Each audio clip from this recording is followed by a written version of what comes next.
Tutorial 2. Pemasangan di Android dan Windows.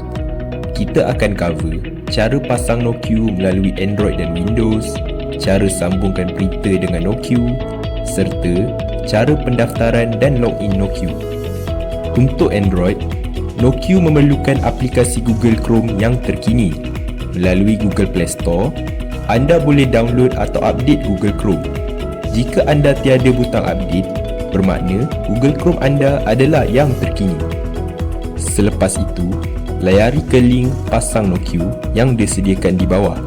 Untuk install NoQ, tekan butang install NoQ untuk memulakan pemasangan. Selepas download, akan keluar ikon NoQ pada tablet anda. Seterusnya, kami mengesyorkan anda untuk menggunakan aplikasi Simple Keyboard. Ini kerana aplikasi keyboard lain mungkin mengganggu penggunaan NoQ. Buka Google Play Store dan download Simple Keyboard. Selesai download, pergi ke settings dan tekan bahagian sistem.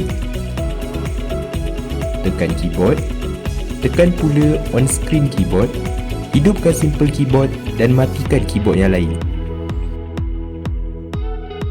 Untuk pemasangan Windows pula, anda boleh download Google Chrome melalui link di bawah.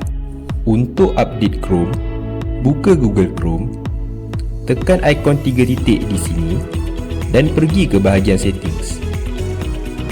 Kemudian, di bahagian settings, pergi ke About Chrome dan di sini anda boleh lihat jika anda ada aplikasi Chrome yang terkini. Untuk Windows, anda tidak perlu download NoQ. Hanya layari link pasang NoQ di bawah dan skip sahaja installation.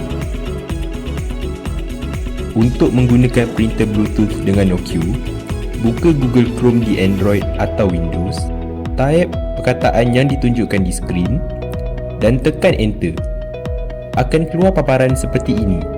Melalui ruangan search flags, type Bluetooth, kemudian di bahagian Use the new permission backend for web Bluetooth, tukar dari default ke enable. Akhir sekali, tekan relaunch. Selesai pemasangan, anda boleh daftar akaun NoQ. Terdapat dua kategori. Kategori percuma, ia akan menyediakan semua fungsi asas POS. Untuk yang berbayar, ia merangkumi semua fungsi asas serta ciri tambahan untuk pentadbiran dan pengurusan perniagaan anda. Untuk daftar akaun percuma, kami hanya perlukan email anda. Isi email di sini dan tandakan dua ruangan ini. Kemudian, tekan daftar. Anda akan terima PIN keselamatan melalui email seperti ini. Isikan PIN tersebut, tekan sahkan email. Selepas pengesahan, lengkapkan maklumat perniagaan anda dan tekan hantar. Anda akan terima akses akaun melalui email seperti ini. Jadi, sekarang akaun NoQ anda sudah sedia. Boleh buka NoQ, gunakan maklumat akaun anda yang tadi dan login macam biasa.